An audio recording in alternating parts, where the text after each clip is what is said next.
এখানে যত টেরাকুটি কাজ আছে গঙ্গা মাটি গঙ্গা জল দিয়ে তৈরি। তখনকারের দিনে তখনকারের দিনে গরুর গাড়ি করে গঙ্গা কত দূরে, মানে ওর যে ভিটের ইটগুলো আছে না, হ্যাঁ মানে এই যে টেরাকুটি সব এই যে লালচে লালচে সব যত টেরাকুটি সব গঙ্গা মাটি গঙ্গা জল দিয়ে তৈরি হয়েছে।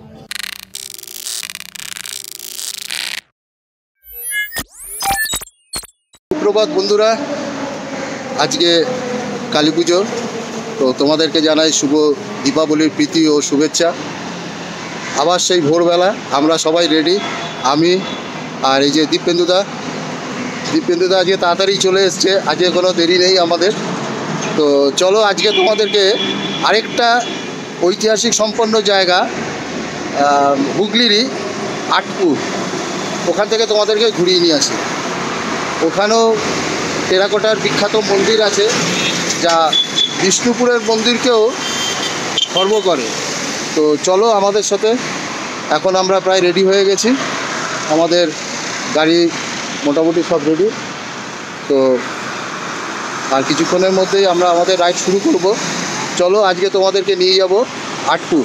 তো বন্ধুরা, আজকের রাইড আমরা শুরু করে দিলাম। আগে দীপেন্দুদা যাচ্ছে। তো আজকে আমরা যাচ্ছি হচ্ছে আটপুরে হুগলি জেলায় অবস্থিত, আর তারকেশ্বর থেকে 20 কিলোমিটার দূরে। আগের ভিডিওতে তোমাদের আমি দেখিয়েছিলাম দাসঘোড়া ছিল তারকেশ্বর থেকে 16 কিলোমিটার দূরে, আর এটা হচ্ছে 20 কিলোমিটার দূরে। তবে এটা হচ্ছে হরিপাল থেকে কাছে। তো চলো, এরপরে আস্তে আস্তে সব রকম আপডেট তোমাদেরকে আমি দিতে থাকবো। তো আমরা সেই আবার ইস্টার্ন বাইপাসের উপর দিয়েই যাচ্ছি। এখান থেকে ভিআইপি ধরে লেকটাউন হয়ে সিথির মোড় হয়ে বরানগর ধরে দক্ষিণেশ্বর হয়ে যাব হচ্ছে দুর্গাপুর এক্সপ্রেসওয়ে। ওখান থেকে ডানকুনির আগে বাঁদিকে আমাদের যেতে হবে। তো চলো দেখা যাক, ওইখানে গিয়ে তোমার রাস্তাটার নামটাম বলবো। আমি ঠিক এখন এই মুহূর্তে জানি না নামটা কি আছে ওইখানে।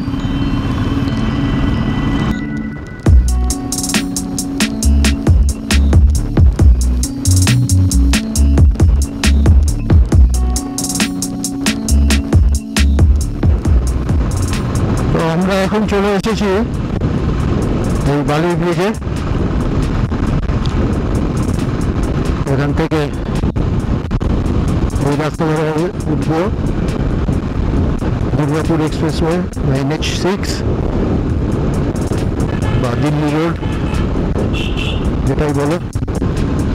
এই চণ্ডীতলা মোড় থেকে, যে চণ্ডীতলা মোড়, এর থেকে আমরা বাঁদিকে চলে আসলাম। এখান থেকে যাব আমরা আটপুরের দিকে।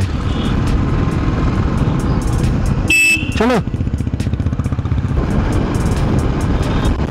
আমরা বরানগর আর দক্ষিণেশ্বর ক্রস করে প্রথমে দুর্গাপুর এক্সপ্রেসওয়েতে উঠেছিলাম।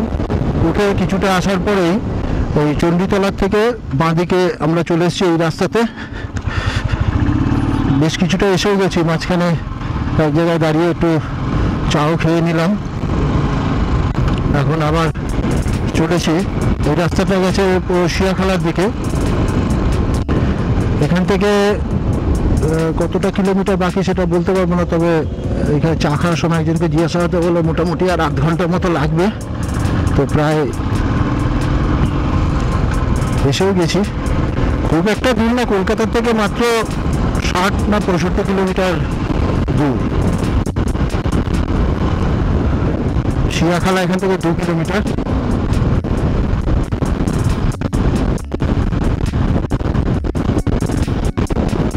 এটা যতদূর সম্ভব আমার মনে হয় এটা স্টেট হাইওয়ে। স্টেট হাইওয়ের নামটা কি অবস্থা দেখতে পাচ্ছি না এখনো, তাহলে তোমাদের পরে জানিয়ে দেবো। সেই ন্যাশনাল হাইওয়ে ছাড়ার পর এই স্টেট হাইওয়েতে ঢুকে এই এতক্ষণে আমরা এই স্ট্রেচটা পেলাম খুব সুন্দর।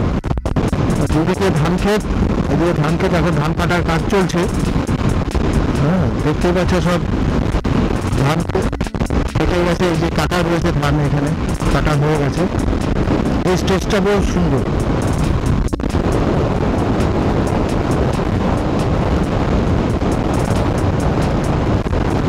আজকের ওয়েদারটাও বেশ ভালো, মানে নভেম্বর মাস, একটু ঠান্ডা ঠান্ডা ওয়েদার আছে।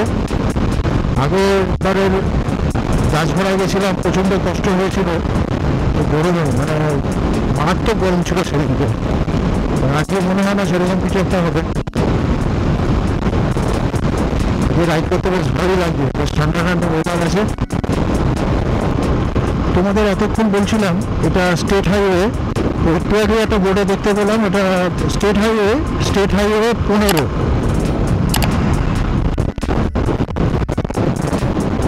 এই জায়গাটা কি সুন্দর। তো বন্ধুরা, আমরা মনে হয় আটপুরের প্রায় কাছাকাছি চলে এসেছি, কেননা আটপুর আসতে গেলে হরিপাল স্টেশনে নেমে ওখান থেকে টোটো বা বাস বা ওই ভ্যান, 3 চাকার ভ্যানগুলোতে যাওয়া যায় আটপুরে। তো একটু আগেই আমাদের ডান দিকে চলে গেল হরিপাল স্টেশনে যাওয়ার রাস্তা। তো মনে হয় আর সামনে আর কিছুটা গেলেই আটপুর পড়বে, প্রায় এসেই গেছি। তো আমরা এখন এই স্টেট হাইওয়ে ছেড়ে এই যে বাঁদিকে এই রাস্তাতে নিলাম। এটা কোন রাস্তা? এটা গজার মোড় থেকে বাঁদিকে আমরা স্টেট হাইওয়ে ছেড়ে বেশ অনেকটাই গ্রামের ভিতরে ঢুকে পড়েছি।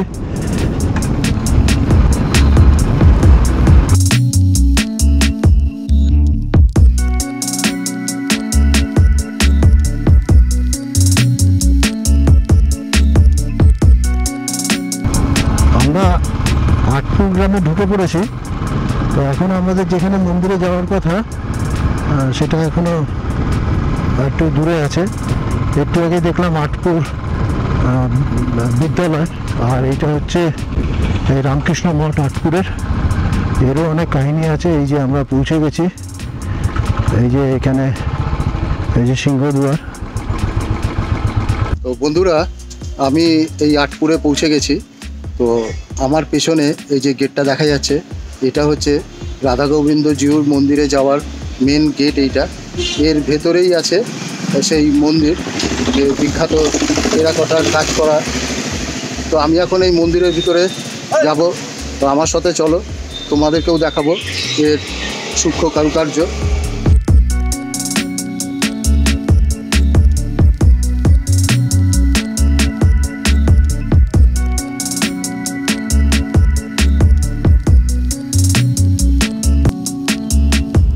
এই মেন গেটটা দিয়ে ঢোকার পরেই সবার প্রথম যেটা নজরে আসবে সেটা হচ্ছে এই রাসমঞ্চ। এর শেপটা অক্টাগোনাল, এর মাথায় রয়েছে 9টার মতো চূড়া। আর এই রাসমঞ্চের পাশ দিয়ে সোজা চলে গেলে ওই হচ্ছে দূরে যে লাল মন্দিরটা দেখা যাচ্ছে, ওটাই হচ্ছে এখানকার রাধা গোবিন্দ জিউর মন্দির। তো এখন মন্দিরটি বন্ধ রয়েছে, যথাসম্ভব মনে হয় এখানে কয়েকজন বললেন যে 11টার সময় মন্দির খুলবে।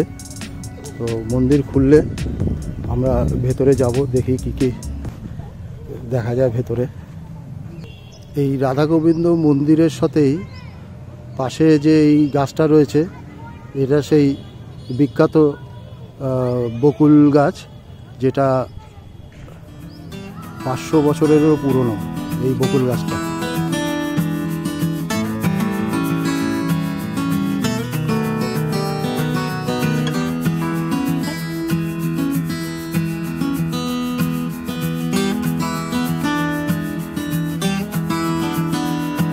আটপুরে ঢোকার পরে অনেক ছবি টবি তুলে এখন এই 500 বছরের পুরনো বকুল গাছের নিচে বসে রয়েছি আমি আর দীপেন্দুদা।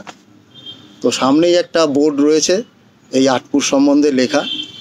তো এখন একটু রেস্ট নিই, যদিও আজ এখন ওয়েদারটা একটু ঠান্ডা ঠান্ডা, কিন্তু এই যা রোদের মধ্যে ঘোরাঘুরি করে বেশ যথেষ্টই ঘাম বেরোচ্ছে।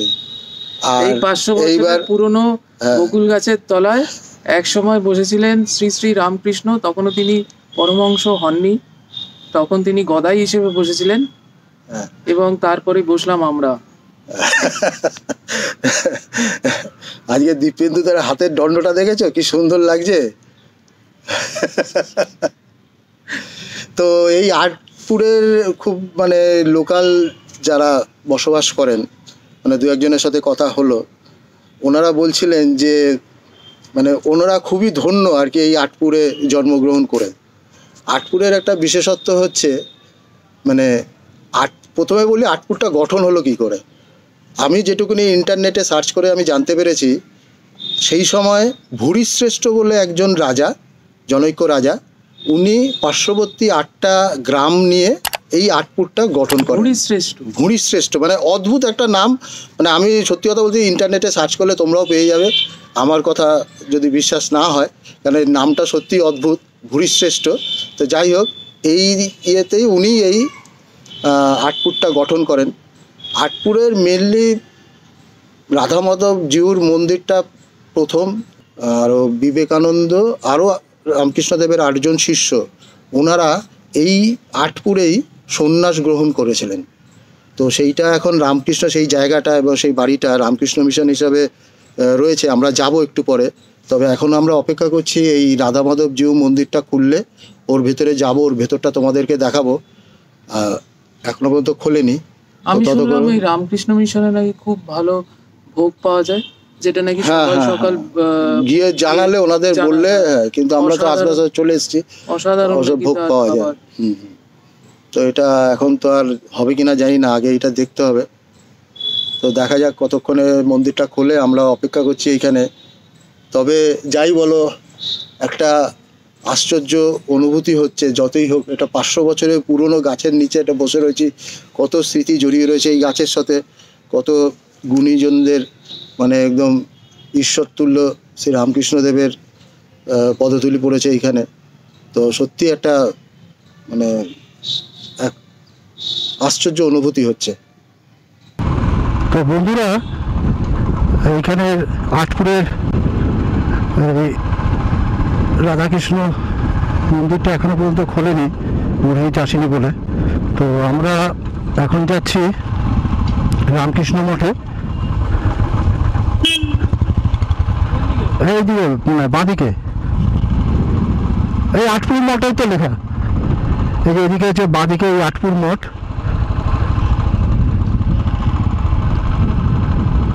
এইটা তো এই হচ্ছে মঠ, রামকৃষ্ণ মঠ। এই মঠেই বিবেকানন্দ আর রামকৃষ্ণদেবের 8 জন শিষ্য সন্ন্যাস নিয়েছিলেন এই মঠেই। তো আমরা এখন একটু এসছি, দরজা খোলা কিনা জানি না। তো এখানে অফিস আছে, অফিসে গিয়ে আগে যোগাযোগ করে তারপর ভেতরে যাব, আর ভেতরে গিয়ে তোমাদের দেখাচ্ছি কোথায় কি আছে না আছে।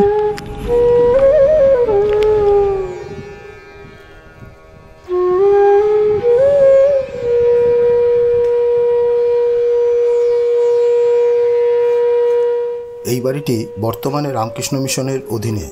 অতীতে এই বাড়িটি ছিল স্বামী প্রেমানন্দ মহারাজের বসতবাটি।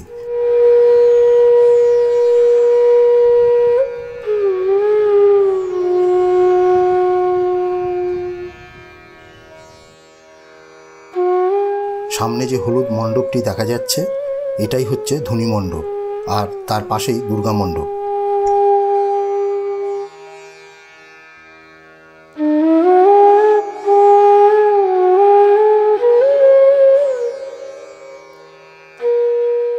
বন্ধুরা, এই সেই পুণ্যভূমি যেখানে বিবেকানন্দ ও শ্রী রামকৃষ্ণের আরও 8 জন শিষ্য এই স্থানে, এই যে জায়গাটা দেখা যাচ্ছে, এই স্থানে সন্ন্যাস গ্রহণ করেছিলেন। তো আমি এখন দাঁড়িয়ে রয়েছি সেই জায়গাটার সামনে, তোমাদেরকে আমি ভালো করে দেখাচ্ছি এই জায়গাটা।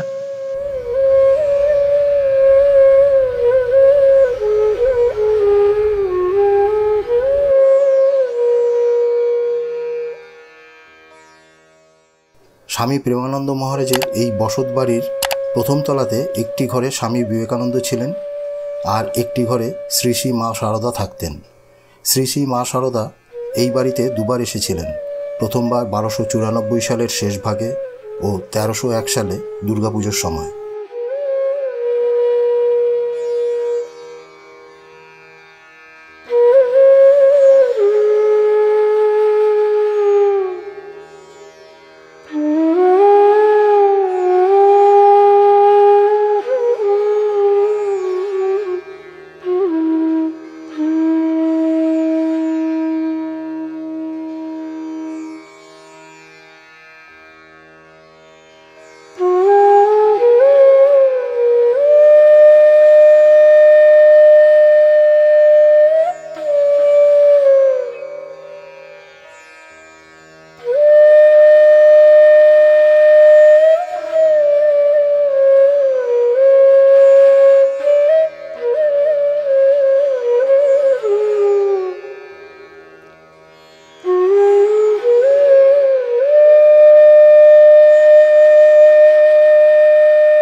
বন্ধুরা, আটপুরে এত কিছু দেখার আছে যা একটা ভিডিওতে শেষ হবে না, তাই এই ভিডিওটা এখানেই শেষ করলাম। বাকি অংশ পরের ভিডিওতে। আশা করি এই ভিডিওটা তোমাদের ভালো লাগবে। যদি ভিডিওটা ভালো লাগে তবে অতি অবশ্যই লাইক দিও ও আমার চ্যানেলটাকে সাবস্ক্রাইব করো। আমি তোমাদের জন্য এই রকম ভিডিও আরও আনবো। আটপুর সম্বন্ধে যদি কিছু জানার থাকে কমেন্ট বক্সে কমেন্ট করো, আমি উত্তর দেব। তোমাদের অমূল্য সময়ের থেকে কিছুটা সময় আমাকে দেবার জন্য ধন্যবাদ। দেখা হবে পরের ভিডিওতে। ভালো থেকো, সুস্থ থেকো।